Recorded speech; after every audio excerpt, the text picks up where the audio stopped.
Jerusalem did not see an ordinary traveler approaching its gates that day.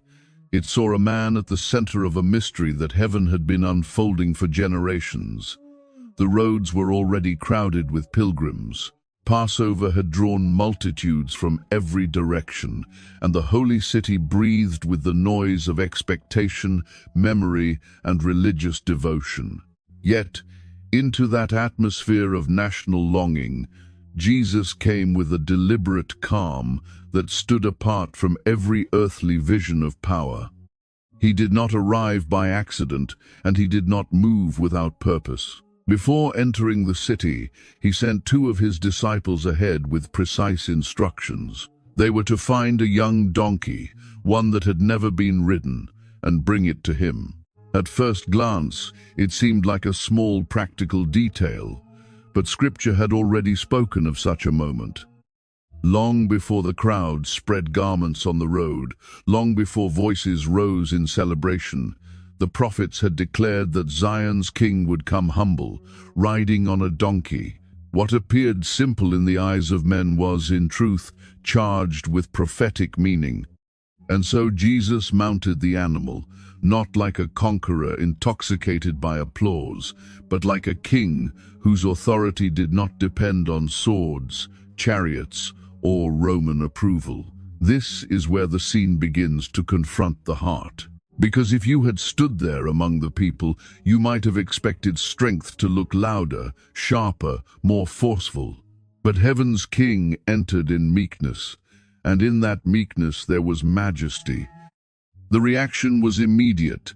Cloaks were laid across the road, branches were cut and lifted high. Voices broke out with urgency and hope. Hosanna to the Son of David. That cry was not mere celebration. It was a plea. Save us now. The people were not shouting into emptiness. They believed someone significant had come. Many among them recognized in Jesus the long-awaited Messiah, yet their expectations were still tied to earthly deliverance. They wanted, Rome answered. They wanted visible restoration. They wanted a throne they could point to and a kingdom they could measure. But Jesus did not enter the city to satisfy the fever of national ambition. He came carrying a mission deeper than political revolt and holier than public enthusiasm. The crowd could see the road beneath his feet, but they could not yet see the full weight of the path before him. That is why one detail changes the entire mood of the scene. While the city rejoiced, Jesus wept. He looked upon Jerusalem and saw what others refused to see. He saw blindness hidden beneath religious activity. He saw hearts stirred by excitement, yet untouched by true understanding. He saw a city visited by peace, yet unable to recognize the hour of its visitation. The tears of Jesus revealed that this was not a parade of shallow triumph. It was the beginning of a sorrowful and sacred procession. All around him, the city was in motion. Questions moved through the crowd like wind through dry leaves. Who is this? Some answered, "This is Jesus, the prophet from Nazareth of Galilee." It was not a false answer, but it was still incomplete. He was more than they could yet confess, more than they could yet bear. And as the voices continued, and the city trembled under the weight of his arrival, Jerusalem stood at the edge of a moment far greater than it understood. The next movement in Jerusalem did not unfold in a palace, a courtroom, or a battlefield. It unfolded in the temple, the very heart of Israel's worship, where prayers were meant to rise, and where the presence of God was meant to be honored above all else. But when Jesus entered that sacred place, he did not find reverence guarding its courts. He found noise, trade, bargaining, and a system that had learned how to function without trembling before holiness. The temple was not a minor setting. It was the center of religious life, the place where sacrifice, instruction, and authority converged. Men came there to seek God. Families came there to remember covenant. Pilgrims arrived carrying burdens, questions, offerings, and hope. Yet within that holy structure, commerce had taken a place so visible and so dominant that what should have assisted worship had begun to overshadow it. Animals were being sold, money was being exchanged. Transactions filled the space where devotion should have breathed freely. Now understand this carefully. Not every action taking place there was unlawful in itself. Travelers needed approved currency. Sacrifices required animals suitable for offering. There was a practical side to these arrangements. But what had once served worship had become entangled with exploitation. Convenience had been corrupted by greed. Religion had learned to preserve its activity while losing its soul. And when Jesus saw it, he did not respond with detached disappointment. He responded with authority. He overturned the tables. That action must not be softened by familiarity. The scene was forceful, public, and impossible to ignore. Coins scattered, seats fell, business was interrupted. The order men had normalized was suddenly exposed as disorder before God. And with that visible act came words that cut deeper than the sound of wood striking stone. God's house was meant to be a house of prayer, but they had turned it into a den of thieves. This was not merely a protest against dishonest merchants. It was a confrontation with a religious system that had learned how to look sacred while tolerating corruption in its center. Jesus was not challenging a side issue. He was laying his hand on the disease at the core. He was revealing that outward religion, no matter how polished, becomes offensive when it no longer makes room for genuine worship. And this is where the tension sharpens, because when Jesus cleansed the temple, he was doing more than clearing a space. He was confronting the authority of those who managed it, profited from it, and defended it. The chief priests and scribes understood immediately that this was not a private moral lesson. It was a public exposure. He had interrupted their order, challenged their influence, and done so in front of the people. Yet the people did not turn away from him. They listened. They watched. They were astonished by the weight of his words. Jesus did not speak like a man borrowing authority from tradition. He spoke as one who stood above the system itself, as one who could judge what the temple had become because he knew what it was always meant to be. So from that moment, the conflict was no longer hidden beneath polite disagreement. It had stepped into the light. Beneath the surface of public worship, resistance was rising, calculations were forming, and hearts were being tested by what Jesus had revealed.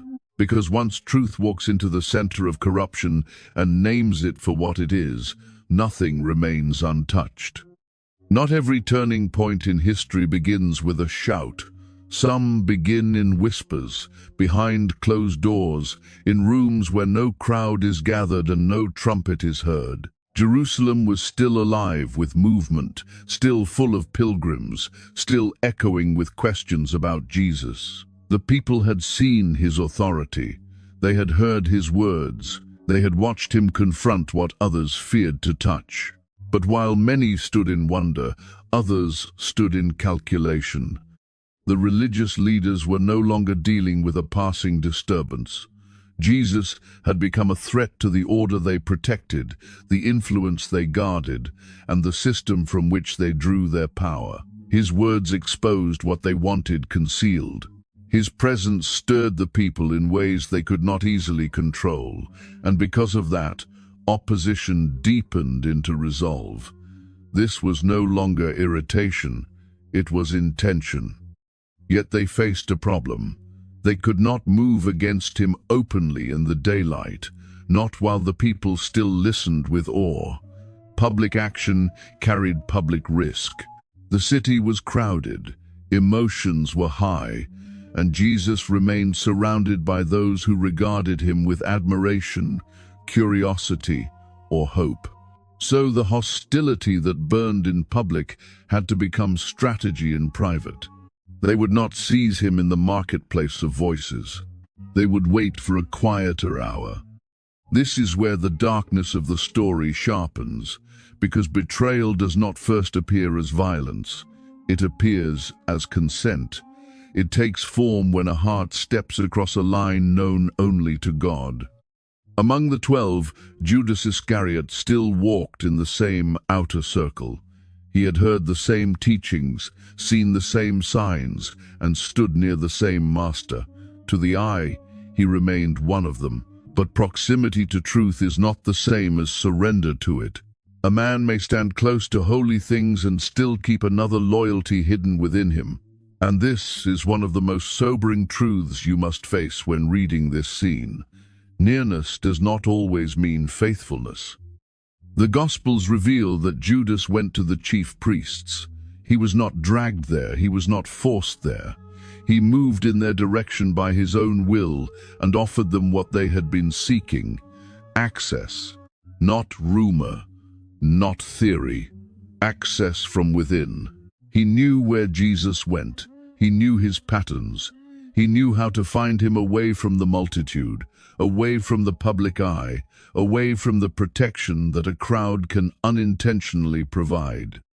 And when silver entered the matter, the betrayal was no longer a thought, it was an agreement. 30 pieces of silver sealed the transaction. The price was counted. The decision was made. What had lived in secrecy now stepped into form. The leaders had found their opening, and Judas had bound himself to an act that would stain his name forever. From that moment, he began watching, waiting, measuring the city and its rhythms for the right moment to hand Jesus over. Nothing outwardly exploded. No public announcement was made. The streets still carried their usual noise. Teaching still continued. People still moved through the temple courts and narrow roads of Jerusalem. But beneath that visible life, something grave had already been set in motion. The conflict had entered a deeper chamber, one hidden from the eyes of the crowd, but not hidden from heaven. And soon, what had been arranged in secret would move toward a moment from which no one present would walk away unchanged. As evening settled over Jerusalem, the movement of the city gave way to a quieter and more solemn setting. The crowds were no longer pressing in. The public questions, the rising tension, the visible confrontations, all stood outside the walls of a private room where Jesus gathered with his disciples to share the Passover meal. And that detail matters more than many first realize. This was not an ordinary supper placed randomly in the story. Passover carried memory. It carried history. It carried the weight of deliverance.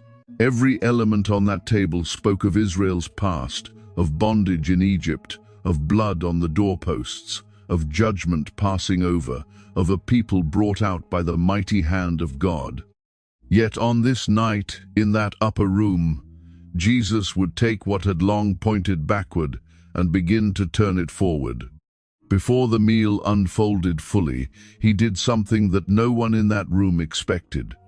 He rose from the table, laid aside his outer garment, took a towel, and began to wash the feet of his disciples.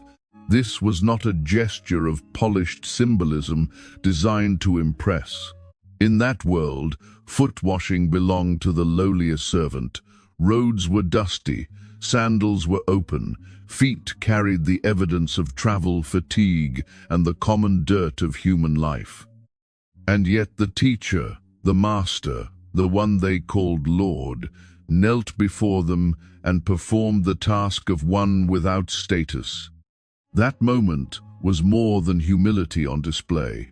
It was revelation through action. Jesus was showing them that the kingdom of God does not rise through self-exaltation. It is revealed through surrender, service, and love that is willing to stoop. Peter recoiled at first, unable to reconcile the dignity of Jesus with such a lowly act.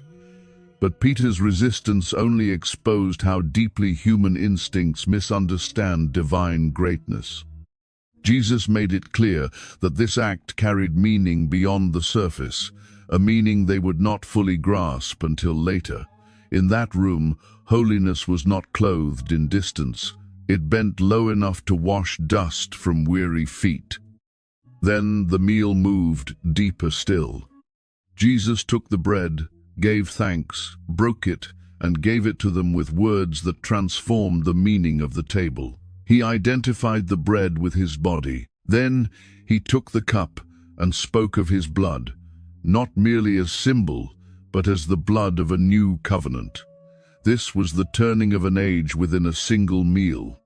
Passover had always remembered rescue from slavery, but now Jesus was unveiling a greater deliverance, one that would reach deeper than political oppression and further than national memory. What had once marked a people's release from Egypt was now being fulfilled in a far greater mystery of redemption. And then, in the middle of that sacred moment, the atmosphere changed. Jesus said that one of those at the table would betray him. You can almost feel the room tighten when those words fall. The disciples looked at one another in uncertainty, not with confidence, but with troubled hearts. Each man was forced into a moment of self-questioning. That detail alone is striking. None of them immediately rose and pointed with certainty.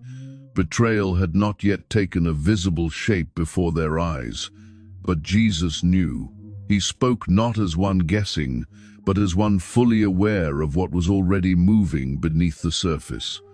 And so the meal continued under the shadow of that announcement, with love still present, truth still speaking, and eternity pressing closer than any of them yet understood. In that upper room, service, covenant, and sorrow met at one table, and the silence that followed carried more weight than words alone could hold. Night had fully settled by the time Jesus left the city and crossed into the place called Gethsemane, on the slope of the Mount of Olives. The air was quieter there, removed from the voices of the crowds and the public weight of the temple courts. But do not mistake the stillness of that garden for peace. What entered that place with Jesus was not calm, but the crushing nearness of the hour for which he had come. Here the struggle was no longer visible in arguments, questions, or confrontations. Here it moved into the deepest chamber of obedience. Jesus did not wander there aimlessly. He came with intention, as he had before, and that familiar path now became the setting for one of the most sacred and agonizing moments in all of Scripture. He took his disciples with him, then drew a smaller circle still, bringing Peter, James, and John nearer. And even before he knelt to pray, the Gospels allow us to see what was pressing upon him. Sorrow, distress, a grief so heavy that human language can barely hold it. This matters because it reminds you that Jesus did not walk toward suffering untouched by it. He faced it fully, consciously, and without illusion. Then he went a little farther. That detail carries weight. There are places where no companion can follow, moments when the soul stands before God, beneath a burden no other human hand can carry. Jesus fell to the ground and prayed. This was not formal prayer. This was the cry of the Son in the shadow of the cup placed before him. He knew what lay ahead, not only the cruelty of men, not only the pain of the body, but the profound weight of what he was about to bear. And so he prayed that, if it were possible, the cup might pass from him. Yet in that same breath came the holy surrender that reveals the perfection of his obedience. Not my will, but yours be done. You must not read those words too quickly. This is not weakness collapsing into fear. This is holiness, choosing submission at the highest cost. In Gethsemane, obedience was not effortless. It was costly, deliberate, and soaked in anguish. That is why this garden becomes so sacred. It shows that the path of redemption was embraced, not casually, but through the full yielding of the Son to the will of the Father. Meanwhile, The disciples could not remain awake. Again and again, Jesus returned and found them sleeping. The contrast is painful. While he wrestled in prayer under the weight of eternity, those nearest to him sank beneath the weakness of flesh. He warned them, spoke to them, called them to watch and pray, yet their eyes remained heavy. And if you are honest, you can see yourself there too. Human devotion often falters precisely where vigilance is most needed. Then the stillness broke. Lights moved through the darkness. Footsteps approached. Voices entered the garden. Judas came leading those who had been sent to seize Jesus, and he did not come from a distance as a stranger. He came near. That is the terror of betrayal. It wears the face of familiarity. It knows exactly where to find the one it intends to wound. And then came the sign, a kiss, a gesture shaped for affection, turned into an instrument of treachery. Jesus did not flee. He did not answer violence with violence. He stood in the full knowledge of what was unfolding, and the garden that had witnessed surrender now stood ready to witness the first irreversible movement of the night. By the time the night deepened, Jesus was no longer surrounded by the voices that had once followed him openly. He was now led through the machinery of accusation, into the hands of men who had already decided what kind of ending they wanted. The setting changed, but the injustice only became clearer. He was taken before the religious authorities, not into a search for truth, but into a process shaped by hostility, urgency, and fear. What unfolded carried the appearance of judgment, yet underneath it stood a verdict that had already been formed. Witnesses were brought forward, one after another, but their words would not hold together. Testimony collided with testimony. Accusations rose, but consistency did not. Even within the disorder, the intention remained fixed. They were not trying to discover whether Jesus was innocent. They were trying to find language that would make condemnation possible. That distinction matters, because when a heart no longer desires truth, it will use procedure as a mask for violence. And through much of it, Jesus remained silent. There is something deeply unsettling about that silence. He did not scramble to protect himself. He did not answer every distortion. He did not wrestle for public sympathy. Before men consumed by rage and threatened power, his restraint stood like a judgment of its own.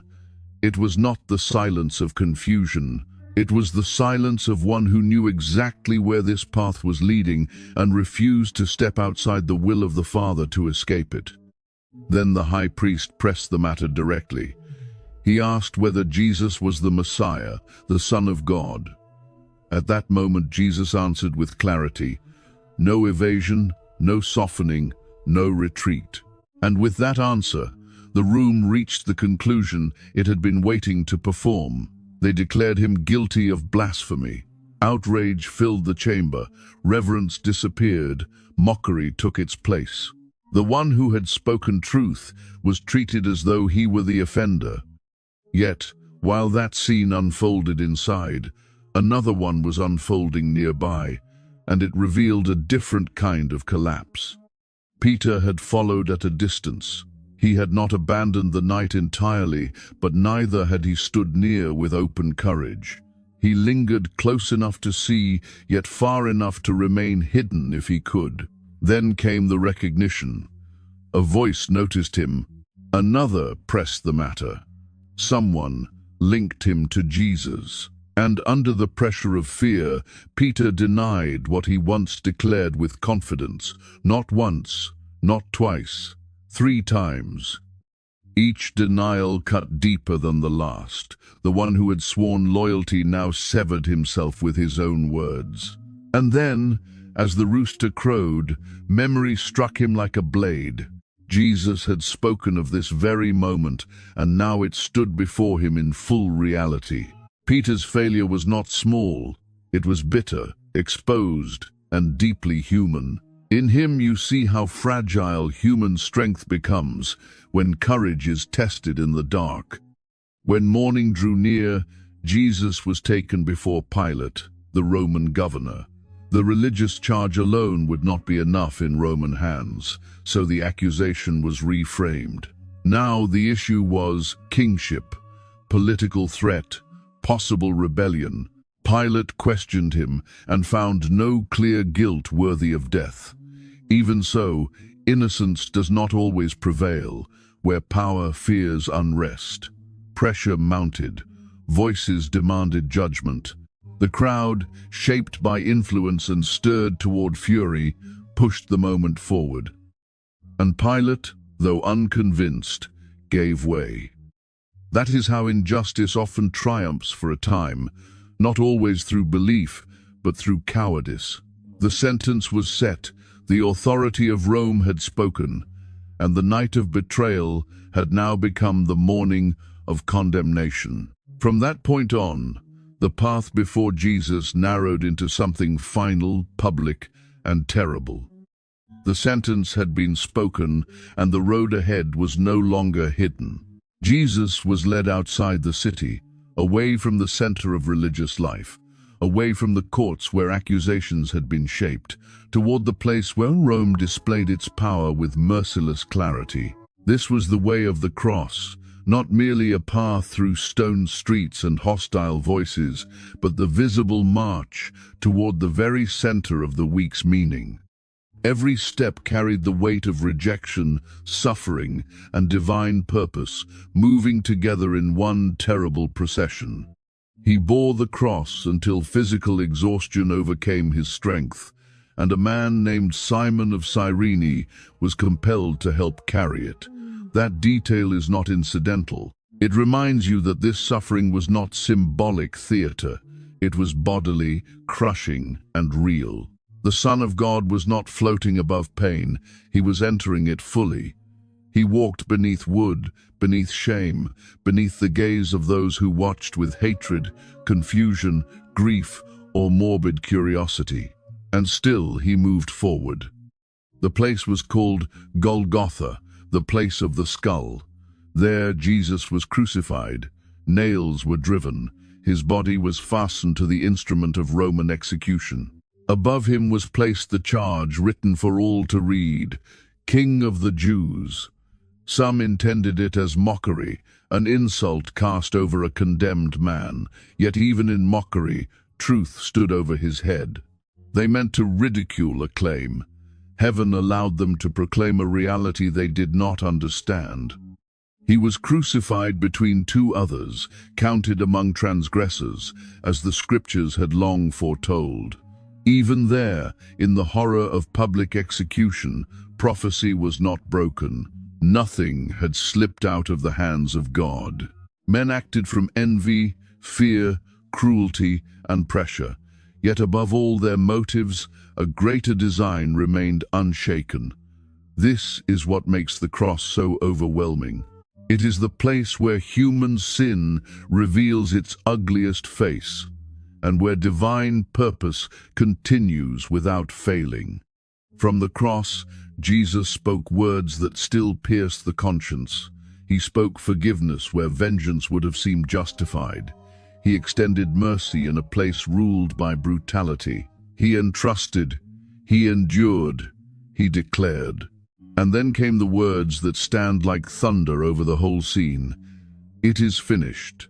Not, I am defeated. Not, everything has collapsed. But, it is finished. The work given to him had reached its appointed end. What had been moving through every moment now arrived at completion. Then, darkness covered the land. Creation itself seemed to bear witness that this was no ordinary death. The Gospels record that the veil of the temple was torn. What had separated the holy presence of God from sinful man was struck at its center. A Roman centurion, standing beneath the shadow of the cross, saw enough to know that something greater than an execution had taken place. Even those who had watched from a distance were forced to confront the weight of what they had seen. And this is where Holy Week reveals its deepest meaning. It is not simply a sequence of sacred memories.